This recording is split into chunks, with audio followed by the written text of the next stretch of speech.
Hi, I'm John Green. This is Crash Course U.S. History. Starting next week, we're going to be talking about the Civil War. And as you may have noticed, Crash Course doesn't usually focus on military history because we're more interested in causes and effects and that kind of stuff. But because we know that some in our audience are likely to insist that a series on American history has to include the battles of the Civil War, I am now going to tell you about every single fight of the war. Wait, Stan, this says there were 8,000 incidents of violence between the Union and the Confederate States of America between 1861 and 1865. Can that be right? All right, change of plans. I am going to tell you about every major battle of the Civil War.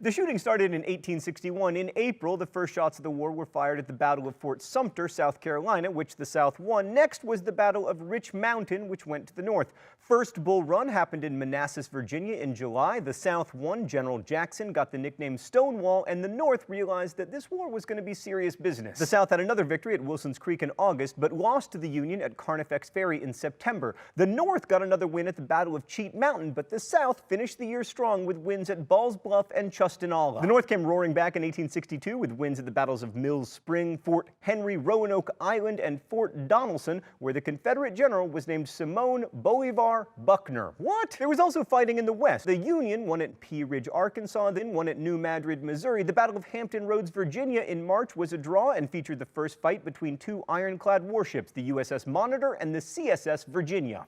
The Union won the Battle of Bern and the First Battle of Kernstown, and then there were draws at Glorieta Pass, New Mexico, and Yorktown. The Union won the Battle of Shiloh, where future Ben-Hur author Lew Wallace was accused of incompetence and cowardice. The Union also won the Battle of Fort Pulaski and the Battle of Forts Jackson and St. Philip, which gave the North control of New Orleans. The North then won the Siege of Corinth, and Union General McClellan fought one of the most indecisive battles he would be involved in at Williamsburg, Virginia, which is really saying something because he was pretty indecisive. Then Stonewall Jackson had a great run, winning battles at McDowell, Fort Royal, and Winchester. Union forces captured Memphis, Tennessee in May, but then lost a couple more battles to Jackson at Cross Keys and Port Republic. In Virginia that June, Robert E. Lee and George McClellan fought a series of 6 battles in 7 days, which were called the 7-day battles because historians are so good at naming things. There was a draw at Oak Grove, Union victory at Beaver Dam Creek, a win for Lee at Gaines Mill, ties at Garnett's and Golding's Farms, the Battle of Savage's Stations, and the Battle for Glendale. Then the Union finally won the 7 days at Malvern Hill, but McClellan withdrew after the battle, allowing Lee and the remaining Confederates to escape. And then in July 1862, one of the least consequential battles of the war took place in Stan's hometown of Newburgh, Indiana. A force of 35 Confederate irregulars built some fake cannons out of stovepipes that they called Quaker guns, crossed the Ohio River,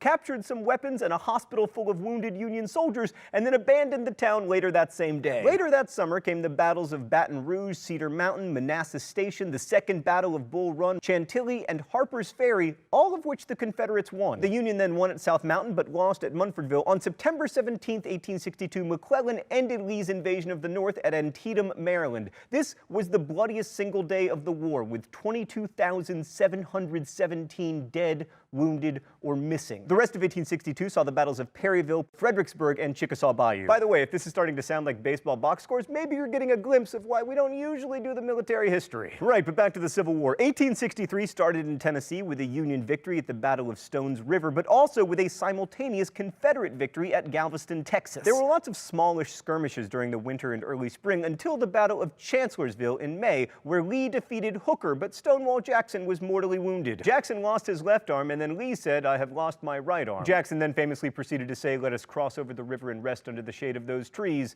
and then died 8 days later. His arm, by the way, is buried with its own headstone near Chancellorsville. The North then won a bunch of battles in Mississippi at Raymond, Jackson, Champion Hill, and finally Vicksburg. That victory, along with the victory at Port Hudson, effectively ended the Confederates' ability to use the Mississippi River. Fighting in June 1863 in Virginia was inconclusive, with draws at Brandy Station, Aldie, and Upperville. And then July brought the Battle of Gettysburg, a major Union victory. This battle featured Pickett's famous charge. It was the end of Lee's second invasion of the North. It was the costliest battle of the war in terms of casualties, and it led to, surprisingly, the Gettysburg Address. The rest of that summer brought split results, 2 Confederate victories at Fort Wagner, South Carolina. They also won at Fort Sumter again, holding the fort against heavy Union bombardment, and they perpetrated a massacre of civilians in Lawrence, Kansas. The rest of 1863 saw battles at Bayou Force, Arkansas, a major Confederate win at Chickamauga, the battles of Bristow Station, Wauhatchie, Rappahannock Station, Chattanooga again, Ringgold Gap, Fort Sanders, and Mossy Creek. Stan, are you making some of these place names up? A creek cannot be mossy. Oh my gosh, we're only at 1864. We gotta get moving. Stan, can you just indicate who won these on the screen? Awesome. The spring saw battles at Mansfield, Pleasant Hill, Louisiana, and Fort Pillow, Tennessee. Then there was the battles of the Wilderness, Spotsylvania Courthouse, New Market, North Anna, Old Church, and the Battle of the Cold Harbor, all in Virginia. Summer brought the battles of Marietta, Georgia, and Petersburg were all fought in Virginia as well. And there was Kennesaw Mountain, Georgia, Monocacy, Maryland, and Fort Stevens in the District of Columbia. By the way, Abraham Lincoln himself went to observe that battle, and the guy standing next to him got shot. Then there were the battles of Peachtree Creek, Georgia, and Atlanta, Georgia, a major Union victory won by General Sherman. Also fought were the battles of Ezra Church, Georgia, the Battle of the Crater in Virginia, the battles of Mobile Bay, Alabama, Deep Bottom, Globe Tavern, and Jonesboro, Georgia,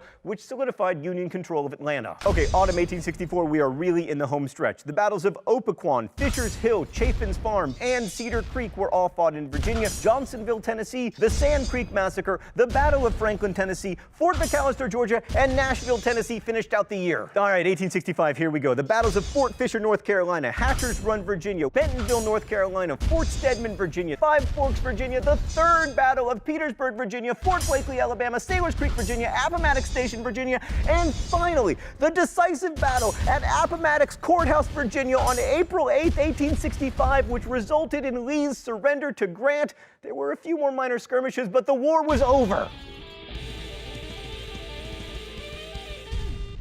So there you have it, an episode of Crash Course entirely about battles. What did we learn? Very little in the end. And I know I missed many battles of the war, but I also didn't miss many. There's no big finish today because I'm exhausted from all of those battles and all of that fighting and death. Thanks for watching. See you next week. Crash Course is produced and directed by Stan Muller. The script supervisor is Meredith Danko. Our associate producer is Danica Johnson. Today's show was written by Stan. And our graphics team is Thought Cafe. Every week there's a new caption for the Libertage. If you'd like to suggest one, you can do so in comments, where you can also ask questions about today's video that will be answered by our team of historians. Thank you for watching Crash Course, and as we say in my hometown, don't forget to be awesome.